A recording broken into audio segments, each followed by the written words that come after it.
Bismillahirrahmanirrahim. Assalamualaikum warahmatullahi wabarakatuh. Alhamdulillahirabbil alamin. Wassalatu wassalamu ala asyrafil anbiya'i wal mursalin wa ala alihi washabihi ajma'in. Asyhadu an la ilaha illallah wahdahu la syarikalah wa asyhadu anna Muhammadan abduhu wa rasuluh. Allahumma shalli ala Muhammad wa ala ali Muhammad. Subhanaka la ilma lana illa ma 'allamtana innaka antal alimul hakim. Rabbi shrah li sadri wa yassir li amri wahlul 'uqdatam min lisani yafqahu qawli. Bapak-bapak, ibu-ibu, teman-teman pengajian beta yang insyaallah dirahmati oleh Allah Subhanahu wa taala. Pertama-tama marilah kita ucapkan puji syukur kepada Allah yang mana kita diberi rahmat dan karunia, diberi kesempatan oleh Allah untuk bertakarub, ya, diberi kenikmatan yang banyak, ya. Hidayah, ya, di kenikmatan hidup, ya, kenikmatan diadakan. Ya. Saya kadang-kadang berpikir kalau dijadikan yang lain, mungkin kita tidak akan sadar dengan diri kita, gitu. Karena kalau makhluk lain itu tidak mempunyai kesadaran, ya, kesadaran dalam arti kata berpikir, ya, karena manusia adalah makhluk satu-satunya makhluk yang dikasih akal, ya, maksudnya juga ada malaikat, jin, gitu ya, tapi makhluk yang ada di muka bumi ini yang kelihatan itu, ya, itu adalah manusia satu-satunya, ya, sebagai khalifah di muka bumi, ya, ditambah lagi nikmat hidayah yang kita punyai, masya Allah, ya. Tidak semua orang dapat hidayah. Kita bisa melihat di belahan bumi yang lain ketika manusia tidak mendapatkan hidayah itu tidak mendapatkan kebaikan atau ketenangan di dalam hidup. Sementara kita diberi hidayah sehingga kita mempunyai panduan, ya, dalam bagaimana menghadapi hidup ini. Kemudian tidak lupa salawat dan salam kita sampaikan kepada Allah untuk junjungan semesta alam, yaitu Nabi besar Muhammad sallallahu alaihi wasallam dengan lafaz Allahumma sholli ala Muhammad wa ala ali Muhammad. Baik, insyaallah kita akan melanjutkan materi tematik kita, ya, yaitu tentang makna tawakal, ya, makna tawakal. Yang mana kajian ini merupakan, ya, kelanjutan dari yang lalu, ya, materi tematik saya bilang, ya. Dan ini kreditnya ini seluruh materi tematik yang berapa kali terakhir ini saya dapatkan dari guru saya yaitu Ustadz Dwi Condro. Jadi beliaulah yang namanya Leting SMA 1 si ya, beliaulah yang yang meng-create orang stan loh, apa ini, stan, ya, yang meng-create topik ini. Kalau sebelumnya saya bikin sendiri ketika ada permintaan atau apa yang kita bahas, ya, ini tematik saya ambil dari beliau. Juga yang sebelumnya, ya, saya mempelajari ini sebenarnya tawakal itu, makna tawakal ini sejak tahun 2000-an gitu, ya, tapi yang lebih lengkap menjelaskannya itu adalah Ustadz Dwi Condro ini, guru saya ini, dan sempat bertanya kepada beliau, ya, bagaimana hakikatnya gitu. Jadi ini bisa kita teman-teman bisa cari sebenarnya, ya, topik yang kita bahas hari ini dan juga sebelumnya, ya, ada di YouTube. Nah, kalau kita lihat makna tawakal yang ada di masyarakat itu dua, ya. Yang pertama itu tawakal yang artinya itu pasrah saja kepada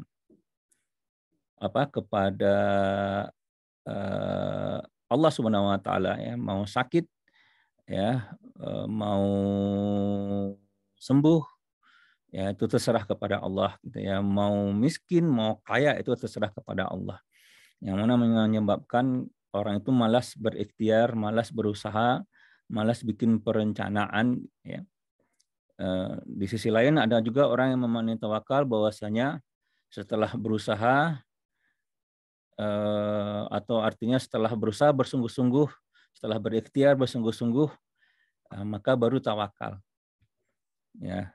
Yang mana banyak para ustadz kita tuh yang mengartikannya itu ketika ada orang Arab Badui yang datang membawa untanya, nanti kita akan bahas, ya, lalu tidak diikat. Lalu ada hadis Rasulullah menyatakan ikilha wa tawakkal, ikatlah baru kalian engkau bertawakal, gitu. Nah, ini juga pemahaman yang salah. Karena apa? Karena di sini yang diandalkan adalah ikhtiar, usaha, yang diutamakan. Jadi ikhtiar dan usaha yang diutamakan, baru bertawakal. Artinya apa? Artinya tawakal itu tidak punya peran apapun gitu, atau hanya sebagai pelengkap penderita. Sementara seharusnya tawakal itu menjadi senjata utama umat Islam. Sementara kalau kita lihat tawakal itu hanyalah menjadi perkataan kosong. Ya. Nah, kalau kita lihat ya generasi awal-awal dahulu, generasi pertama umat Islam itu benar-benar memahami makna tawakal kepada Allah Subhanahu wa taala. Ya, mereka bertawakal kepada Allah dengan tawakal yang sebenar-benarnya. Ya, jadi kalau kita lihat nih bagaimana Bilal bin Rabah ya ketika ditindas gitu, ya, diimpit dengan batu gitu ya, mengatakan ahad ahad ahad. Itulah karena keyakinannya kepada Allah dalam masalah tawakal. Dalam kata dia tidak menyerah gitu ya. Dan apa yang terjadi ya? Dia tidak pasrah aja gitu ya, ikut dengan Rasulullah. Maka kita lihat generasi pertama tersebut itu sanggup menyelesaikan berbagai kesulitan yang dihadapi. Itu berlainan ya dengan yang dihadapi oleh kaum muslimin yang ada pada saat sekarang ini. Yang mana mereka itu sudah tidak memahami makna tawakal yang sebenarnya. Nah, inilah yang terjadi ya, sehingga generasi sekarang itu hanya memahami tawakal itu sebagai perkataan yang kosong ya, boleh dikatakan. Kan banyak yang bilang ya banyak ada meme gitu ya. Kalau masalahmu besar, Allah lah yang lebih besar. Tapi kenyataannya mereka tidak bisa seperti itu. Kenapa? Ya, karena ya kaum muslimin sekarang ini sudah kerasukan yang disebut dengan paham materialisme, sehingga menyebabkan menderita penyakit sempit pandangan serta pendek pikiran. Jadi pandangnya itu terbatas pemikirannya itu terbatas hanya sebatas pandangannya saja karena paham materialisme. Ya. Dalam arti kata benar-benar hanya duniawi saja yang ada yang nampak di pemikiran mereka. Dan ini disebabkan pemahaman makna tawakal yang salah. Yang mana tadi sudah katakan ada dua ya. Ya, dua kelompok besar. Yang pertama itu menyatakan tawakal itu berarti terikat dengan hukum sebab musabab, ya harus berusaha dulu dilaksanakan baru bertawakal. Yang kedua ya melepaskan diri dari hukum sebab musabab. Nah, dan ini pemahamannya kedua-duanya salah. Nah, ini mohon diikuti dengan benar ya. Pemahaman kedua-dua ini salah. Karena hal inilah yang menyebabkan umat Islam terpuruk. Ya. Karena pemahaman kedua-dua ini. Nah, ini yang akan kita bahas pada saat sekarang ini. Ini masalah yang sangat penting sekali sebenarnya. Saya pribadi memang agak lama juga memahami ini gitu ya. Jadi dulu sudah pernah belajar gitu ya, dari hadis-hadisnya tahun 2000-an, tapi tahun-tahun 10 tahun sudah itu baru tahun 2012 itu baru memahami hakikatnya gitu ya dengan keadaan yang kita punyai. Nah, yang pertama mari kita bahas tentang makna tawakal. Yang pertama, yang mana itu terikat dengan hukum sebab musabab. Ya, yang ini banyak dibahas oleh para ustadz kita, tetapi maknanya tersebut itu tadi. Ya, terikat dengan hukum sebab musabab. Yang mana hadis yang dibahas tersebut ya yang berbunyi kilha wa tawakkal ya, ikatlah untamu dan bertawakallah. Ya, yang mana ya ada Arab Baduy ya, Arab pedesaan yang datang ke masjidnya Rasulullah, lalu untanya dilepaskan saja. Ya, dia pergi sholat, lalu Rasulullah melihat tersebut gitu. Ya, lalu ditanya, kenapa engkau seperti itu ya? Aku bertawakal kepada Allah, jadi dibiarkan saja untanya lepas. Lalu Rasulullah menyatakan ikiha wa tawakkal. Ikatlah untamu dan bertawakallah. Ya, lalu para ustadz kita menyatakan bahwasanya kita harus berusaha terlebih dahulu dan kemudian bertawakal. Nah, ini ya yang terjadi malah memperlemah makna tawakal di dalam jiwa. Jadi kalau seperti itu kita memaknainya, yang harus ada melaksanakan hukum sebab musabab terlebih dahulu, ini memperlemah makna tawakal dalam jiwa. Ya, karena apa? Karena ya nanti kita akan bahas secara lebih detail lagi gitu. Karena apa? Karena yang diandalkan tadi seperti yang saya bilang bahwasanya yang jadi fokus utama tersebut adalah usaha. Ya, fokus utamanya adalah kepada aktivitas sebab akibatnya, fokus utamanya. Ya, tawakal hanya sebagai pelengkap penderita. Ya. Karena apa? Ya, karena fokus utamanya adalah kepada usaha, kepada sebab akibat, maka yang terjadi adalah hitung-hitungan. Kalau misalkan di dalam akal manusia tersebut tidak mampu, dalam arti kata dia melihat bahwasanya tidak mungkin dia untuk mencapai tersebut, maka dia tidak akan berusaha mencapainya. Ya, dalam arti kata kemauannya, ya himmahnya, ya dan tekadnya itu menjadi turun gitu. Jadi memperlemah makna tawakal jadinya. Hadis kalau kita mengkaitkannya dengan ini. Ya. Ya. Dan ini akan menyebabkan pandangan kehidupannya menjadi sempit, ya, akan merasa lemah, kemampuannya terbatas dan tidak mampu melakukan apapun di luar kemampuan. Jadi kalau dia mengandalkan kepada sebab akibat, ya, jadi dia merasa tidak mampu, ya, lalu dia melihat bahwasanya tidak mampu, apalagi di sistem kapitalisme sekarang ini, ya, ketika kekayaan alam dan segala macamnya itu dikuasai oleh oligarki gitu. Maka rakyat yang menengah ke bawah itu untuk berusaha atau apapun pun ya bahkan untuk menegakkan Islam pun menjadi lemah itu. Nggak mungkin lah kita misalkan menerapkan syariat Islam gitu ya, seperti itu ya. Nah, itu adalah dikarenakan terikat dengan hukum sebab musabab. Ya, nanti kita akan bahas ya kenapa ini adalah pemahaman yang salah ya. Di lain pihak ya ada yang melepaskan hukum sebab musabab tadi. Nah, yang mana tawakal yang difahami itu adalah identik dengan pasrah secara total kepada Allah Subhanahu wa taala ya, kepada kehendak Allah Subhanahu wa taala. Sebagaimana hadis lengkap tentang tadi iqilha wa tawakal tersebut, yang mana ada orang Arab Badui yang membawa seekor unta ya, lalu sambil meninggalkan unta tunggangannya. Ya, lalu berkata dia, aku lepas untaku dan aku bertawakal. Maka Rasulullah mengatakan ya iqilha ya, ikatlah untamu ya, wa tawakkal dan bertawakallah. Nah, ini yang kita lihat ya.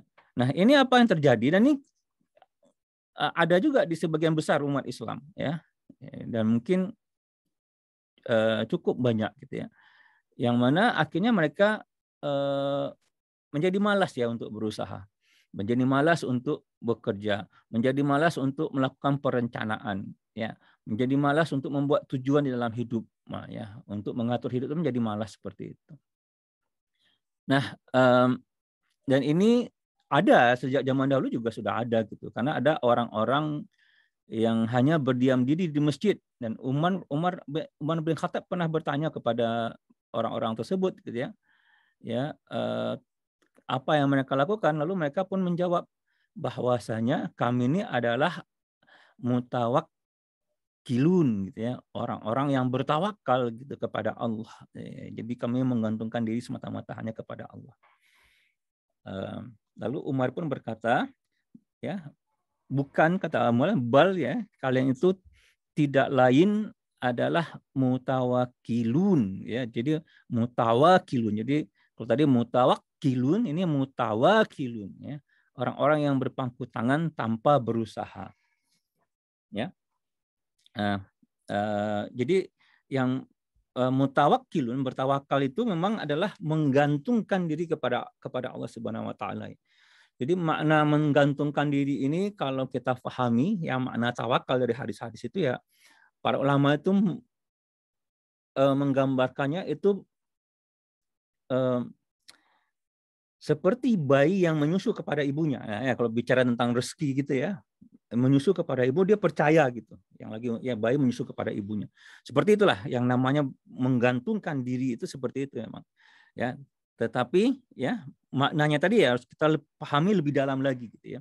Nah, Umar menyatakan kalau orang-orang yang kalau hanya memahami hanya sebatas lughah bahasa tanpa memahaminya secara syariat, jadi kalau teman-teman pahami ya, memahami agama itu tidak hanya bisa secara lughah bahasa saja, harus memahaminya secara syar'i. Ya, sebagai contoh misalkan sholat gitu ya. Jadi kalau kita lihat orang-orang liberal ya sholat itu maknanya doa, ya kan.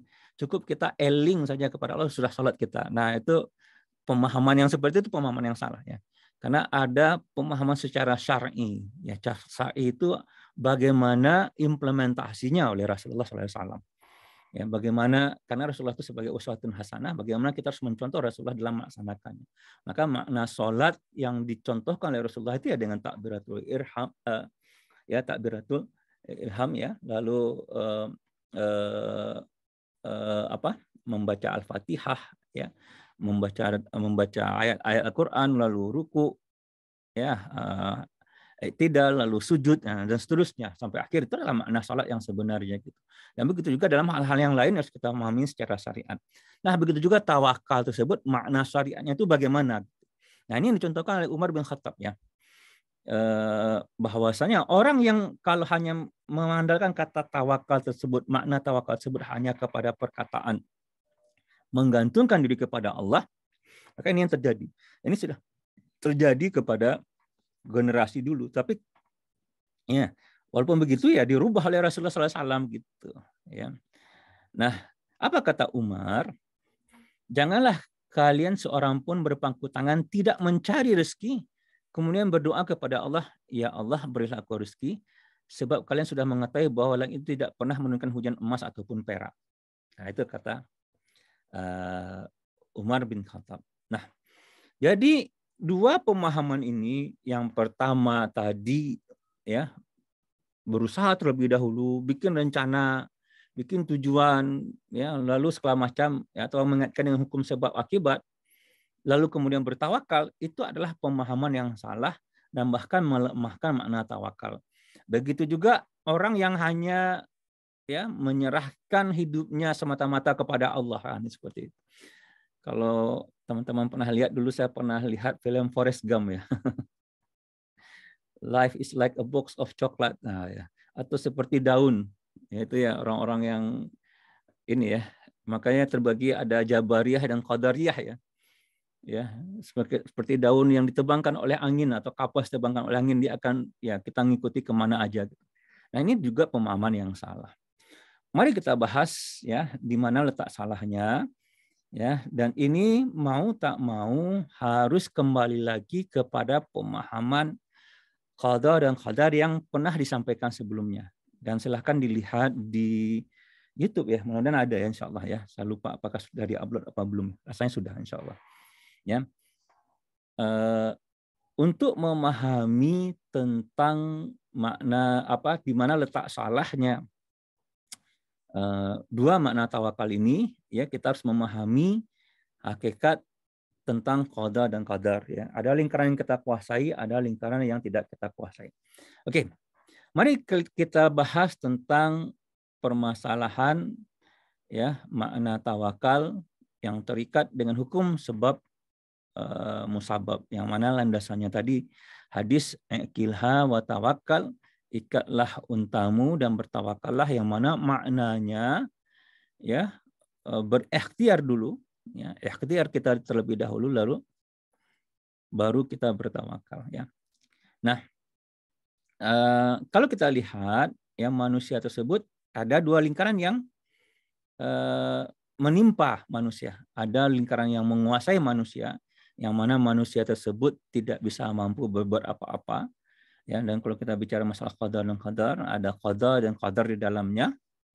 Kemudian ada lingkaran yang dikuasai oleh manusia, yang mana manusia tersebut dia mempunyai kuasa di dalamnya, ya, mampu untuk memilih, ya. Manusia itu mampu untuk memilih, mempunyai kebebasan untuk memilih, menentukan. Jadi sekarang ini saya apakah mau keluar atau mau terus, itu pilihan. Teman-teman juga mau stay di Zoom atau mau keluar, itu juga pilihan ya. Dan itu bebas, manusia dikasih kebebasan. Tidak ada yang memaksa manusia untuk itu. Sementara dia menguasai manusia, itu apa ya, manusia dipaksa untuk berbuat gitu, maksudnya bukan dipaksa berbuat, dipaksa untuk tunduk kepada keadaannya. Nah, jadi ada dua ya. Jadi ada dua yang menguasai manusia dan dikuasai oleh manusia. Nah, teman-teman semua, bagaimana kita memahami ini ya? Maka yang menguasai manusia itu harus kita letakkan di dada ya. Masalah keyakinan kepada Allah Subhanahu wa taala. Jadi masalah semangat, masalah yakin ya, masalah apa? Masalah kemauan itu adalah masalah keyakinan ya. Nah, yang dikuasai oleh manusia itu harus kita letakkan di akal, di kepala. Di satu letakkan di dada, satu lagi di kepala. Masalah membuat perencanaan, bagaimana untuk mencapai tujuan, gitu ya. Ya, mulai dari tujuan, lalu membuat perencanaan, lalu sampai action, bagaimana kita mengontrol, itu adalah di akal tempatnya, gitu. Ya kan? Nah, ketika kita berbicara, ya, ikatlah untamu dan bertawakallah, atau ikhtiar dulu, ya. Baru kita bertawakal, maka ketika kita sedang melaksanakan ikhtiar tersebut, itu ini enggak ada gitu. Ya, ini dihilangkan. Tidak digunakan. Ya. Ini tidak digunakan. Ya. Nah, ya, apa yang terjadi? Akibatnya manusia hanya terikat dengan hukum sebab musabab saja. Ya, hanya terikat dengan hukum sebab musababnya saja gitu. Nah, konsekuensinya ya, ketika manusia hanya terikat sebab musabab saja, manusia tidak terdorong untuk mencapai cita-cita yang tinggi gitu. Ya. Kenapa? Karena pandangannya hanya terbatas pada kekuatan manusiawi belaka. Makanya wajar ketika kita hanya melihat sebab musabab saja, ya. Ya, ya, dan apalagi sangat materialistis gitu ya, suatu hal yang yang rasanya tidak mungkin gitu ya, karena terbatas resources kita, sumber daya kita gitu, maka kita hanya membatasi sampai sana. Ya, saya mungkin sampai sini aja planningnya. Dan kalau kita belajar, kebetulan mungkin teman-teman juga belajar ya ilmu manajemen ya, manajemen itu kan memang sesuai dengan kapasitas ya, kapasitas dan kapabilitas gitu. Ya, untuk kita baru bikin planning dan action.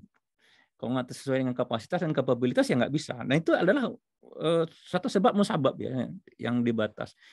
Yang mana menyebabkan ya hanya mengandalkan pada kekuatan manusiawi yang terbatas. Ya. Dan ini akan ya menyebabkan lemah ya melakukan pekerjaan yang biasa saja. Ya kan? Ya, apalagi seperti yang saya bilang tadi ya, ketika resources dikuasai oleh oligarki kan ya, para kapitalis, kita rasanya kita tidak mungkin berbuat apa-apa. Ya. Ini yang konsekuensinya. Apalagi misalkan ya diminta untuk melakukan pekerjaan yang luar biasa gitu. Ya. Nah, lebih nggak mampu lagi gitu ya, nggak mampu lah ya, nggak kuat misalnya untuk melakukan hal tersebut. Ini yang konsekuensinya ya. Jadi paham ya bahwasanya ya ketika ikhtiar terlebih dahulu baru sudah itu kita bertawakal, serahkan aslinya kepada Allah, itu adalah satu pemahaman yang salah. Ya. Ya, apalagi kita membatasi kepada ya, karena hanya membatasinya kepada sebab musibab saja, sehingga apapun pandangan kita, semangat kita juga terbatas jadinya. Ya, hanya menggantungkan kepada akal. Ya. Nah, berikutnya kalau kita melihat ya yang melepaskan hukum sebab musabab sebagaimana tadi orang Arab Badui ya, saya lepas untaku dan saya bertawakal gitu ya, jadi biarkan sajalah. Yang penting kita gini aja lah, kalau usahanya tersebut ya udahlah ya, kita buka usaha, nanti terserah Allah lah yang akan memberikan ya. Saya kerja gitu kan. Ya terserah Allah lah yang memberikan gitu ya. Lalu bertawakal dahulu tapi tidak berikhtiar. Nah, sebagaimana yang kita bahas tadi ya, kita ini ada lingkaran yang menguasai manusia dan lingkaran yang dikuasai manusia, maka ya pengetahuan tentang akal tidak digunakan. Bikin planning, bikin rencana dan segala macam tidak digunakan. Ya. Dan ini yang banyak di umat Islam yang tidak mau mengiklankan, misalnya buka toko, kita tunggu sajalah rezekikan di tangan Allah. Nah, itu jawaban yang paling banyak ya. Ya, dan ini menyebabkan sikap pasrah, dan konsekuensinya kita lihat di tengah umat, manusia tidak mau terkait dengan sunnatullah, tidak mau berusaha dan berikhtiar ya, dan hanya mengendalikan sikap pasrah pada kehendak Allah. Ya, hidupnya seperti bulu yang diterbangkan angin, yang seperti saya bilang tadi ya, kayak Forrest Gump. Dan tidak memiliki semangat dan cita-cita dalam hidupnya. Ya, tidak memiliki semangat dan cita dalam hidupnya. Nah, ini jelas ya, dua-duanya adalah pemahaman salah. Lalu bagaimana pemahaman tawakal yang benar? Nah, pemahaman tawakal yang benar bahwasanya tawakal itu adalah sebagai penyangga utama kehidupan. Ya, jadi bukan dari kelompok yang pertama usaha dulu bertawakal, atau yang dari kelompok dua gitu ya, pasrahkan saja sama Allah. Sebenarnya saya lihat kedua-duanya hampir sama sebenarnya. Ya, kelompok pertama bisa menjadi kelompok kedua gitu ya, ketika dia melihat bahwasanya dari sebab akibat ya, kaidah kausalitasnya dia tidak mampu, akhirnya dia menjadi kelompok kedua. Dia hampir dekat lah. Ya, kecuali dia misalkan ya memiliki resource yang banyak gitu. Nah, itu pun juga terbatas kepada resource yang dia punya. Nah, ini ya pemahaman ini ya, bahwasanya tawakal sebagai penyangga utama kehidupan, itu artinya tawakal itu harus dilakukan sebelum, selama, dan sesudah ikhtiar. Ya, sebelum, selama, dan sesudah ikhtiar. Ya, jadi sebelum kita berikhtiar, kita sudah harus bertawakal kepada Allah. Ya, selama kita berikhtiar juga bertawakal kepada Allah, menggantungkan diri kepada Allah, dan sesudah ikhtiar, ya itu juga bertawakal kepada Allah. Jadi tawakal itu ya, kalau kita pahami sebenarnya tidak ada hubungannya dengan ikhtiar sebenarnya, maksudnya kalau kita memahami seperti ini ya. Tapi biar nggak salah paham ya, bahwasanya kita kembali kepada lingkaran dikuasai manusia tadi ya, dua lingkaran tadi, yang menguasai dan manusia dan yang dikuasai adalah manusia. Karena nanti akan berbeda makna yang di lingkaran yang dikuasai oleh manusia ya, tidak lagi sebatas masalah sebab dan akibat saja. Oke ya. Jadi ini yang menguasai manusia ya, Bapak Ibu rahimakumullah, ini harus full charge terlebih dahulu ya, harus masalah keyakinan ini harus kuat terlebih dahulu.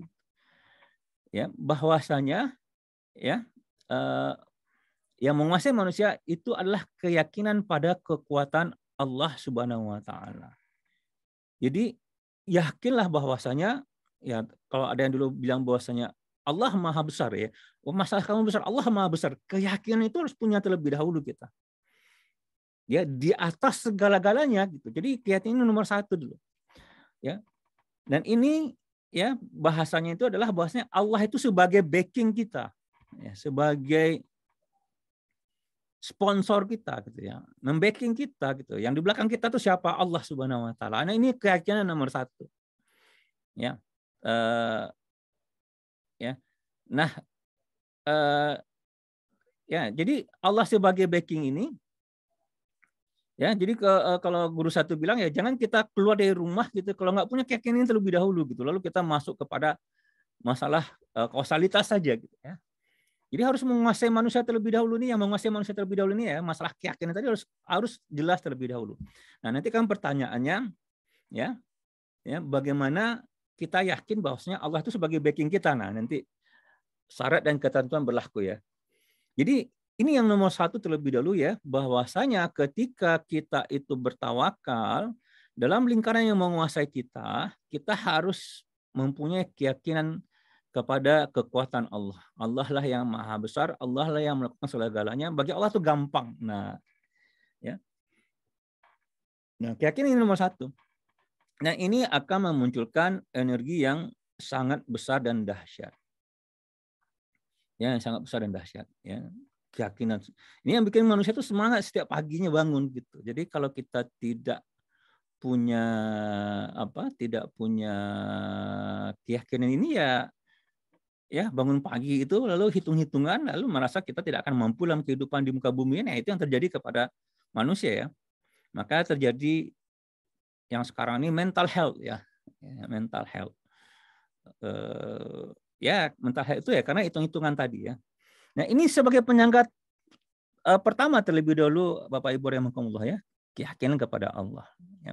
Ini sebagai penyangga.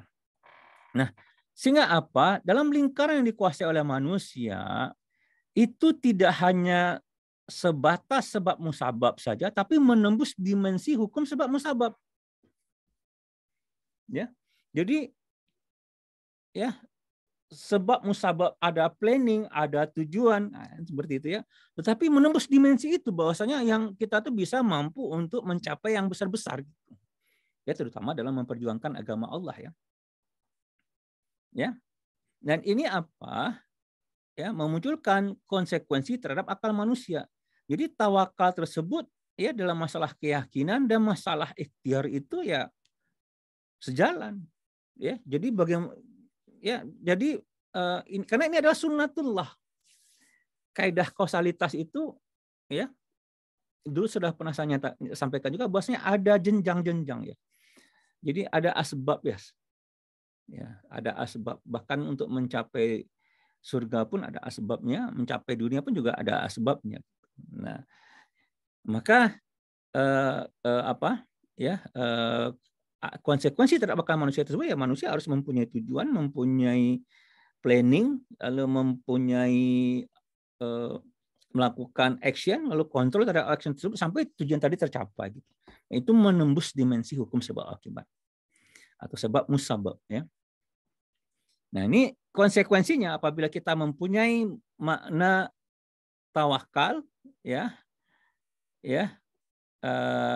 itu kita merasa di backing oleh Allah Subhanahu Wa Taala. Nah pertanyaannya ya kalau kita ingin di backing oleh Allah Subhanahu Wa Taala, kenapa kita susah merasa di backing Allah? Ya, mungkin kita sudah sering dan itu juga pernah sama saya. Kenapa kita susah di backing oleh Allah Subhanahu Wa Taala? Banyak yang misalkan ketika di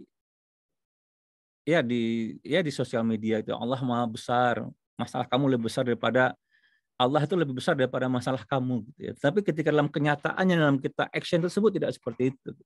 Ini bukan masalah umat saya ya, masalah kita semua gitu ya. Kadang-kadang saya juga down gitu ya. Tapi syarat dan ketentuannya berlaku ya. Ini ya syarat-syaratnya adalah sebagai berikut Bapak Ibu rahimakumullah ya. Pertama ya kalau manusia menginginkan Allah sebagai backingnya, misi hidupnya harus selaras dengan misi kehidupan yang telah ditetapkan oleh Allah Subhanahu Wa Taala. Ya.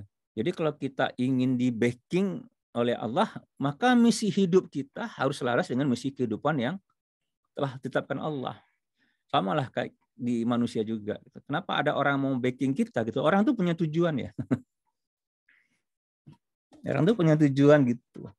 Saya dulu sekedar cerita ini aja. Saya dulu pernah ditawarin, mau nggak jadi ini?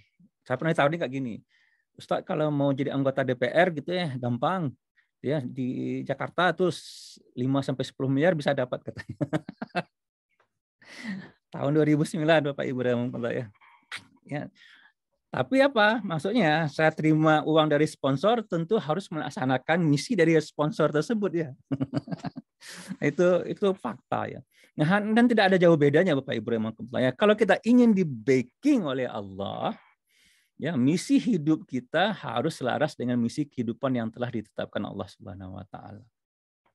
Ya, yang nggak ada ceritanya itu tuh. Kita punya Allah, ya Allah sudah jelas itu menetapkan apa tujuan hidupnya. Wa ma khalaqtul jinna wal insa illa liya'budun ya. untuk mengabdi kepada Allah gitu, melaksanakan misi Allah gitu. Tapi kita melaksanakan misi kita sendiri, hawa nafsu kita sendiri gitu ya, tidak memperjuangkan agama Allah, ya nggak akanlah di backing oleh Allah Subhanahu wa taala. Itu yang pertama dulu ya. Jadi kita harus selaras dengan misi kehidupan yang telah ditetapkan oleh Allah Subhanahu wa taala. Dan yang kedua, dalam menjalani misi hidupnya ya, ketika kita menjalani misi hidup tersebut yang telah selaras dengan misi Allah, maka harus senantiasa terikat pada syariat Allah Subhanahu wa taala. Harus terikat dengan syariatnya. Ya. Nggak boleh ya, saya ini memperjuangkan agama Allah gitu, ya. Tetapi melanggar aturan-aturan Allah, ya. Jadi tidak menghalalkan segala cara gitu. Ya, saya ingin memperjuangkan ini bukannya apa-apa, ini fakta yang terjadi gitu. Semangat keislamannya tinggi, tetapi langkah-langkahnya tersebut ya, kalau kita lihat kepada Al-Quran dan As-Sunnah itu Allah murka dengannya. Ya, dan ya susah lah kalau kita mau bicara detail ya. Tapi fakta itu yang terjadi. Saya melihat ya, ada orang semangat keislamannya tinggi, semangat nafsiyah itu tinggi gitu. Ya, keinginan terhadap Islam itu tinggi gitu. Ya, ini ya ada yang caranya itu malah sekuler, ada caranya yang kalau saya bilang radikal ya, pokoknya dua-duanya keluar dari sunnah, keluar dari syariat. Ya, yang satu lagi menerapkan demokrasi, yang satu lagi memakai kekerasan, ya, tidak pada tempatnya. Ya. Ada yang seperti itu fakta ya. Nggak boleh kita lihat, itu fakta umat Islam. Jadi kenapa ada umat Islam tersebut ya misalkan melakukan kekerasan gitu ya, karena tidak sesuai dengan syariat. Ya, di dalam keadaan kalau kita menganalisa bagaimana dakwah Rasulullah, kalau yang menjadi sandaran batu sandungan itu adalah pemikiran di tengah umat, maka solusinya itu adalah dakwah. Ya. Jadi sekarang ini yang membuat kenapa umat Islam itu jauh dari ini yang menjadi batu halangan tegaknya Islam itu dalam kehidupan itu adalah pemikiran umat Islam ya. Pemikiran umat Islam itu jauh dari Islam, maka itu solusinya adalah dakwah, bukan dengan jihad. Jadi jihad itu memang solusi juga Bapak Ibu yang Allah. Tapi itu kalau batu sandungannya adalah fisik, ya, dan itu pun yang melaksanakan adalah negara, ya, kecuali ada jihad defensif. Tapi poinnya tadi adalah kalau batu sandungannya, maksudnya menghalangi tegaknya Islam itu adalah fisik, itu baru jihad. Sekarang ini yang menjadi batu sandungan di dalam kehidupan umat Islam saat sekarang ini adalah pemikiran, ya, maka itu adalah solusinya dakwah. Ini sebagai contohnya. Jadi ya dalam menjalani misi hidupnya tadi harus terikat kepada syariat Allah. Nah ini syaratnya. Nah yang ketiga, dalam melangkahkan kakinya manusia harus senantiasa memperhitungkan sunnatullah. Ya, sunnatullah itu apa? Itu tadi kaidah kausalitas. Ya, dan itu atau asbab. Ya, asbab. Maka ada nilai-nilai perbuatan. Ya, nilai perbuatan ya.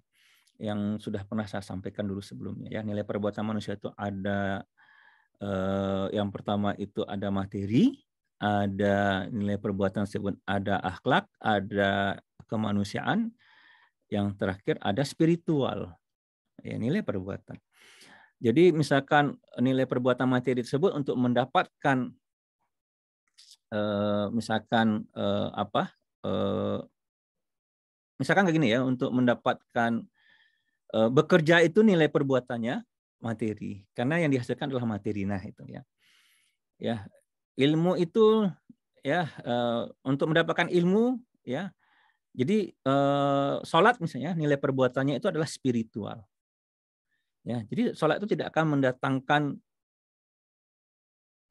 mendatangkan materi, tidak.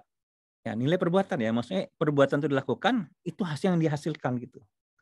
Ya, contohnya akhlak jujur ya, akhlak ya. Nilai perbuatan akhlak tersebut, nilai perbuatan akhlak akan menghasilkan akhlak yang baik. Jadi kayak jujur, kerja keras. Nah, yang ketiga itu insaniah ya, kemanusiaan, membantu orang tersebut, nilai kemanusiaan. Ada yang tenggelam kita tolong, itu kemanusiaan. Jadi tidak akan mendatangkan materi. Jadi kalau menolong orang tersebut mendatangkan materi itu nilai perbuatan nggak pada tempatnya. Ya. Nah, jadi itulah sunnatullah sebenarnya. Ya. Jadi kalau kita ingin mendapatkan materi, nilai perbuatannya harus nilai perbuatan materi juga. Itu sunnatullah. Ada perencanaan, ada tujuan, ada perencanaan sampai action ya, dan sampai controlling atau manajemen ya. Baik, kita teruskan Bapak Ibu rahimahullah ya. Jadi kalau kita sampai kepada 3 ini konsekuensinya ya, manusia itu senantiasa memiliki himmah dan azimah yang tinggi dan mulia. Ya, ini surat Ali Imran ayat 110 ya. Allah SWT berfirman, kuntum khairu ummah ukhrijat linnas ta'muruna bil ma'ruf wa tanhauna 'anil munkar ya. Kalian itu umat yang terbaik, yang paling tinggi, yang terbaik di antara manusia yang lain gitu ya. Ya, ta'muruna bil ma'ruf wa tanhauna 'anil munkar ya, yang beramal ma'ruf dan nahi munkar. Sehingga apa ya? Konsekuensinya kalau kita tadi mempunyai 3 hal tadi ya, di backing oleh Allah melaksanakan misi-misi itu ya, berani menembus batas dimensi manusiawi ya. Jadi tidak hanya sekedar kaidah kausalitas, melebihi kaidah kausalitas gitu. Dan ini menyebabkan senantiasa bersemangat, pemberani dan tidak mudah putus asa. Ya. Yang mana hidupnya senantiasa terikat dengan syariat Allah, lalu hidupnya senantiasa terikat dengan sunnatullah. Dalil-dalilnya Bapak Ibu rahimakumullah ya. Allah SWT berfirman, innamal mu'minuna allazina idza dzukirallahu wajilat qulubuhum wa idza tuliyat 'alaihim ayatuhu zadathum imanan wa 'ala rabbihim yatawakkalun. Ya, sungguhnya orang-orang yang beriman ialah mereka yang bila disebut nama Allah gemetarlah hati mereka. Dan apabila dibacakan ayat-ayatnya bertambahlah iman mereka karenanya, dan hanya kepada Tuhanlah mereka bertawakal. Artinya apa? Orang-orang ini setiap saat bertawakal, setiap detik itu bertawakal Bapak Ibu.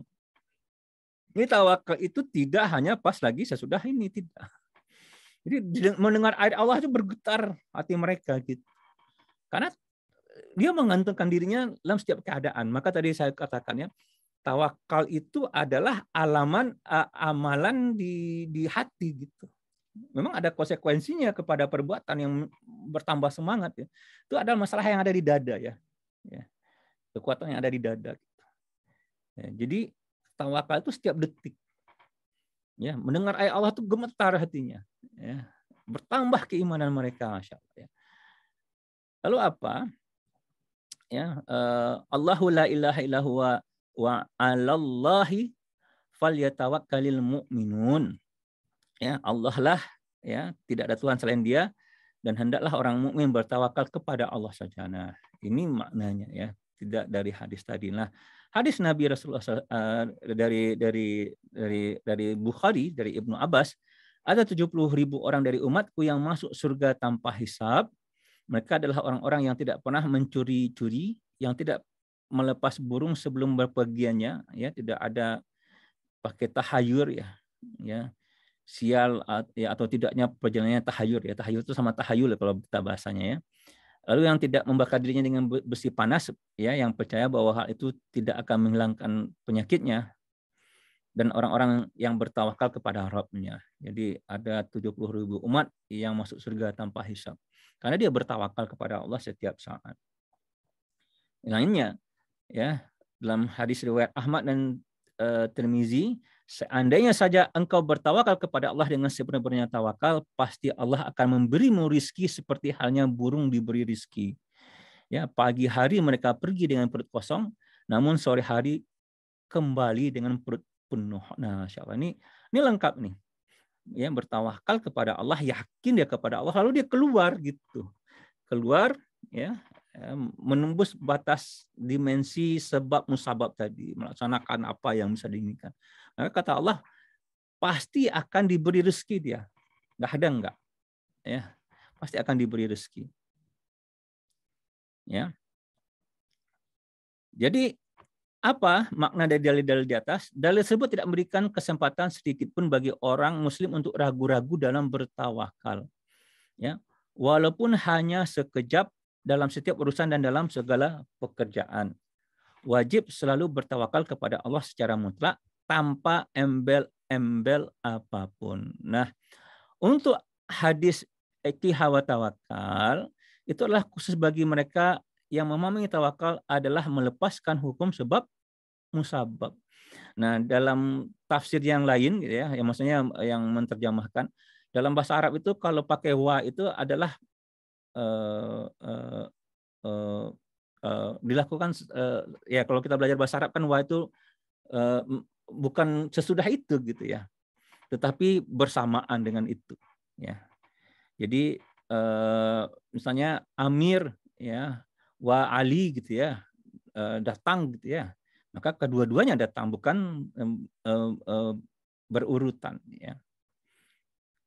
Nah, sebagai contoh ya Allah SWT ya berfirman ya, walazi arsala rasulahu bil huda wa dinil haqq liyuzhirahu 'ala dini kullih walau karihal musyrikun ya.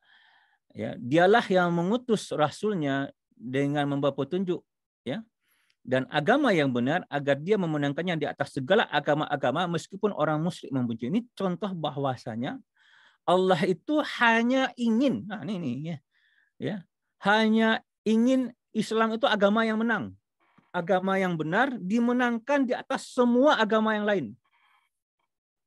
Ya, ini kalau kita berpikirnya dengan keadaan sekarang, dengan dengan pemahaman pluralisme dan segala macam ya, rasa mungkin tidak mungkin ya, nggak mungkin lah ada agama yang lain semacam ya. Allah tidak bilang seperti itu. Allah mengutus rasulnya dengan membawa petunjuk ya dan agama yang benar agar apa? Agar kita ini memenangkan Islam di atas agama-agama yang lain gitu.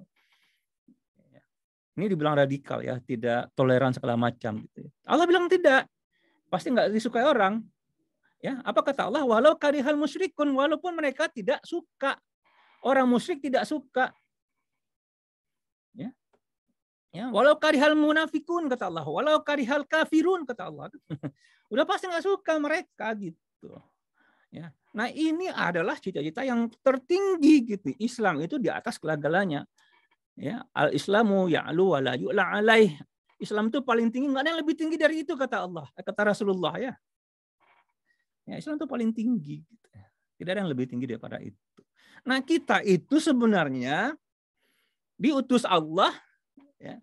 Ya, misi kehidupan kita itu memenangkan Islam dalam kehidupan gitu. Islam itu sebagai poros kehidupan kita gitu, bukan Islam itu sebagai sambilan ya. Ya, Islam itu sebagai sambilan. Ini yang mungkin saya dulu diinikan gitu. Yang terjadi kepada kita Islam itu sebagai sambilan gitu. Salat, doa, bayar sedekah, infak. Ya. Yang poros utama kita apa? Kehidupan kita di muka bumi, di dunia. Nah, itu yang jadi salah ya. Ya, misi kehidupan kita itu adalah untuk Islam. Nah, ini makna tawakal ya. Kalau kita berbicara hakikat tawakal sebagaimana yang dipahami yang ada dalam Al-Qur'an yang itu tadi. Ya. Nah, bahkan kata Allah ya. Kata Allah ya. Ya, waqatiluhum, perangilah mereka hatta la takuna fitnatun, sampai enggak ada lagi fitnah. Ya, enggak ada lagi fitnah. Ya. Wa yakuna dinu lillahi, sampai hanya agama itu hanya untuk Allah semata.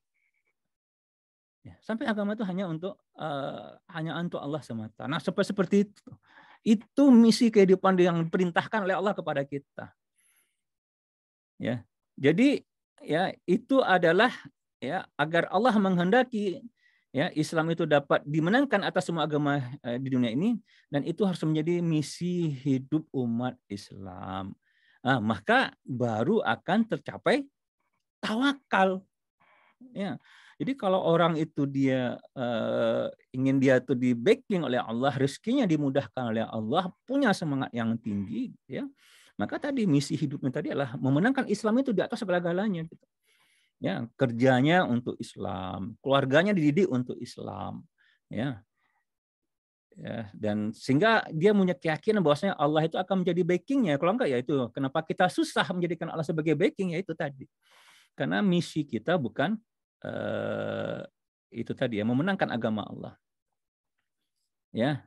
Jadi walaupun faktanya sangat berat, ya, dan hampir tidak mungkin, kita harus tetap optimis, bersemangat dan pantang menyerah, ya, dan buah tawakal itu adalah terikat dengan hukum syara, ya, yang mana terikat dengan hukum syara itu adalah menjadikan Rasulullah tersebut, ya, tuntunan, ya, untuk mewujudkan cita-cita tersebut, ya, sehingga ada tahapan-tahapan dakwah dan segala macamnya, ya, yang contohkan Rasulullah. Jadi tidak hanya sekedar semangat, ya, lalu kita menentukan sendiri bagaimana berdakwah, tidak. Harus ada contohnya gitu. Ya, bagaimana harus menghasilkan kader-kader yang benar-benar handal, itu harus terikat dengan sunnatullah. Nah, ya, jadi semuanya ini, ya, bagaimana metode untuk pembentukan seorang pengemban dakwah yang handal itu juga terikat dengan sunnatullah. Ya, dulu pernah ada cerita bagaimana Ustaz dakwah jihad ekonomi gitu, ya, harus terikat juga dengan syariat Islam gitu. Dan bagaimana kita melaksanakannya ini harus terikat dengan sunnatullah. Termasuk juga bagaimana cara kita berbicara, cara ini, itu harus terikat dengan sunnatullah. Ya, menyiapkan PowerPoint segala macam gitu, ya, terikat dengan sunnatullah, nggak mungkin terjadi dengan sendirinya. Nah, ini ketika sudah berbicara sunnatullah itu mungkin gagal dan mungkin berhasil. Ya, kalau gagal kita karena kita bertawakal, kita tidak mudah putus asa, dan bersyukur kita, kalau berhasil kita akan bersyukur dan tidak akan sombong, ya. Nah, itulah namanya tetap bertawakal. Mungkin sampai di sana, ya, kajian kita pada hari ini. Kalau ada pertanyaan silakan. Wabillahi taufik wal hidayah. Assalamualaikum warahmatullahi wabarakatuh. Silakan, ada pertanyaan Bapak Ibu Remku.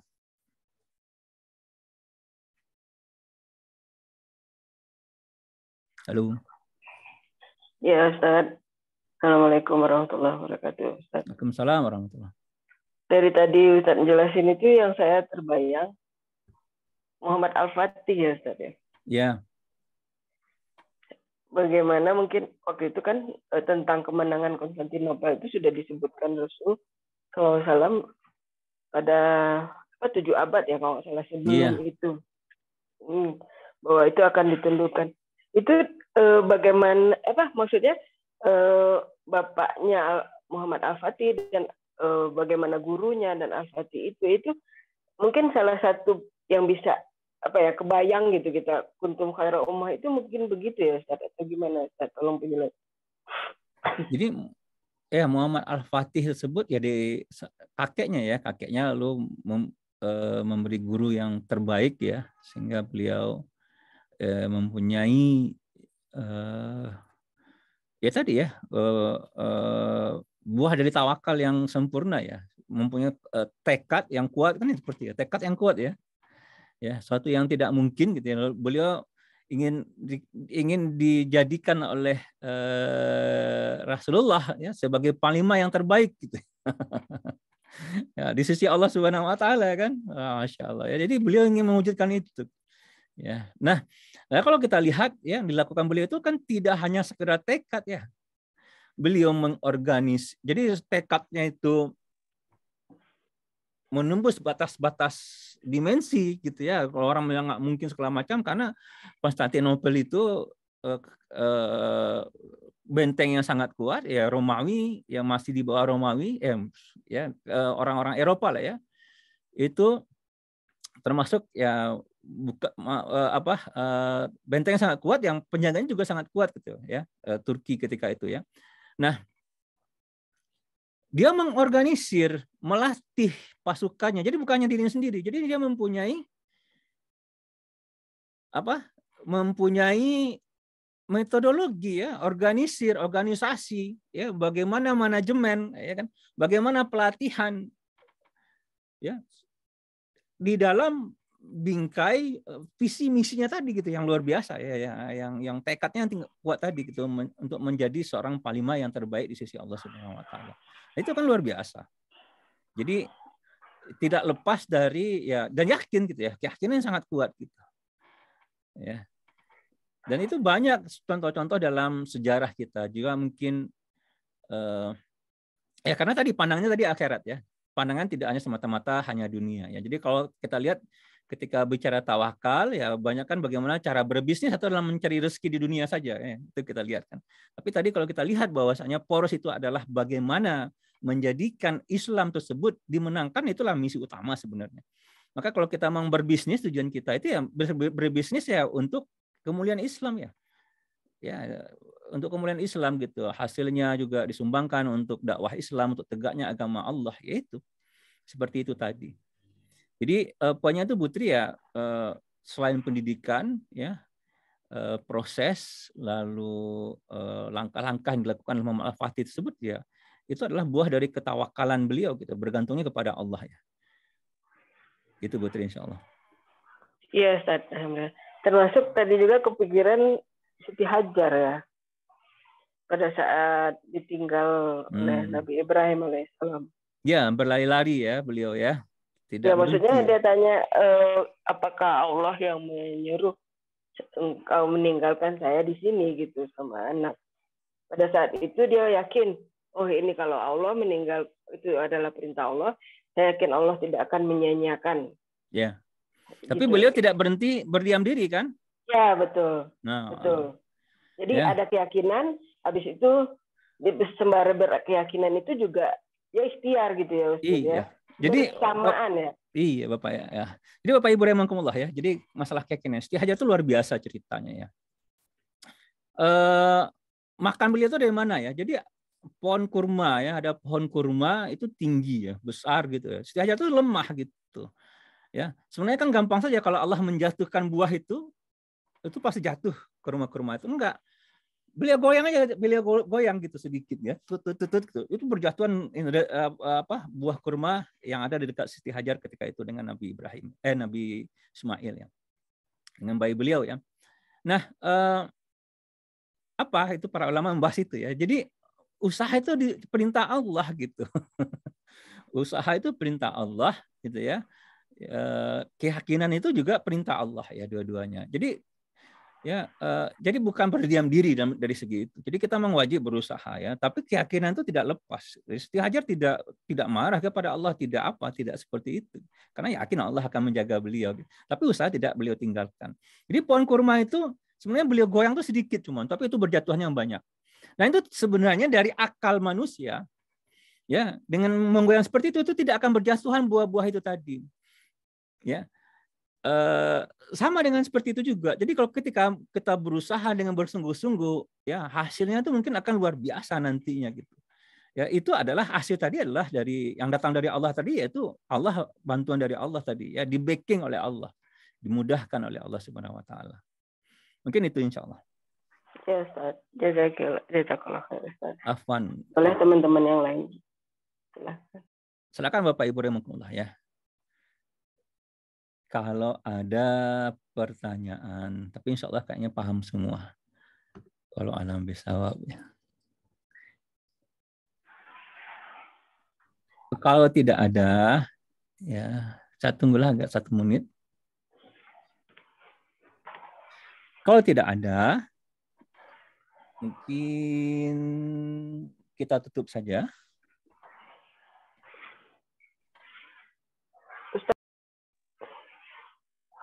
Ya, Bu Tri. Kalau ayat kursi itu tiap seringkan setelah sholat kita baca, terus pas zikir pagi petang juga kita baca, sering banyak baca, mau tidur juga. Itu di dalam ayat kursi itu kan keyakinan bahwa Allah mengatur segalanya ya. Iya. Itu tuh gimana Ustaz? Boleh tolong pencerahannya? Ya, jadi masalah, jadi kayak gini Bapak Ibu ya, masalah keyakinan itu kan sebenarnya masalah akidah ya. Nah, akidah itu kan didapat dengan memahaminya. Lalu akal manusia ini, ya manusia itu kan pelupa ya, dikatakan oleh Allah. Maka wajib kita ulang-ulang itu. Jadi kita membaca Al-Quran tersebut, ya itu dengan memahami maknanya, itu membangun kembali keyakinan kita tadi. Maka zikir pun seperti itu ya.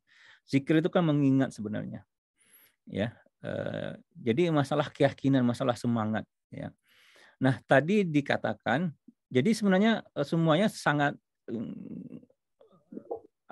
sangat rasional ya, tidak ada yang ini. Jadi seorang tersebut akan mempunyai keyakinan yang kuat kalau dia memahami ya, lalu dia mengulang pemahamannya tersebut ya. Maka zikir tersebut kan sebenarnya mengulang pemahaman ya. Jadi tidak hanya sekedar baca subhanallah, walhamdulillah, wala ilaha illallah. Sama juga membaca Allahu la ilaha illallah wal qayyum la ta'khudhuhu sinatun wala naum dan seterusnya gitu. Itu mengulang pemahaman kita sebenarnya ya, sehingga kita mempunyai keyakinan yang kuat. Tapi keyakinan ini ya tidak akan berjalan selaras dengan fakta dengan fakta yang kita indra kalau kita tidak selaras perbuatan kita dengan misi Allah tadi gitu. Gampang aja sebenarnya. Jadi kenapa ada orang sudah zikir misalnya ribuan kali ya, tapi tidak yakin karena dia sendiri secara tidak sadar mungkin atau secara sadar paham bahwasanya perbuatannya tersebut Allah murka gitu. Paham Bapak Ibu rahimakumullah ya. Jadi kalau kita berbuat sesuatu yang salah, itu ya, tidak sesuai dengan syariat Islam, itu otomatis ayat-ayat yang kita baca itu buyar itu, bubar ya. Bubar karena apa gitu? Karena perbuatan kita sendiri menegasi apa yang kita ucapkan. Ya. Jadi sekedar hanya membaca saja, ya tidak kita laksanakan apa yang kita baca. Jadi keyakinan tersebut akan buyar ketika amalan kita itu bertentangan dengan apa yang kita baca. Maka kata Rasulullah itu ada akhir zaman nanti ya, ada orang Al-Quran itu hanya sampai ke tenggorokannya itu maksudnya sekedar ucapan gitu, tidak sampai kepada perbuatan. Jadi amal dan perbuatan itu kalau kita pahami zaman dahulu ya, para sahabat tersebut itu tidak pernah memisahkan antara amal dan perbuatannya. Ya, jadi amal tersebut sesuai dengan perbuatan mereka. Maksudnya perkataan mereka itu sesuai dengan perbuatan mereka. Ya, perbuatan mereka sesuai dengan perkataan mereka. Gitu. Jadi ya bacaan kita, bacaan kita tadi, kenapa dia tidak sakti gitu ya? Kenapa tidak berpengaruh kepada kita? Ya? Karena kita sendiri yang membuyarkannya dengan amalan-amalan kita yang ini. Nah, ada satu hal yang lain ya. Saya pernah dapat ilmu juga ya. Jadi ada yang pernah bertanya kayak gini, gitu. Saya sudah puasa, saya baca Al-Quran gitu ya. Dan ini pernah saya sampaikan juga kepada teman-teman walau alam bisawab ya, saya lupa kapan. Tetapi kenapa ya saya itu masih terpengaruh kepada yang buruk-buruk.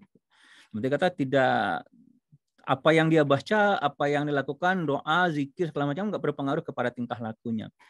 Nah, ya pintu dari keimanan kita itu adalah indera ya.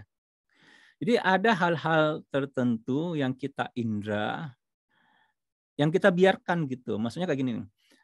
Jadi misalkan kita melihat sinetron atau sekarang ini lewat sosial media ya. Ada hal itu bertentangan dengan syariat, ya. Jadi kenapa ya?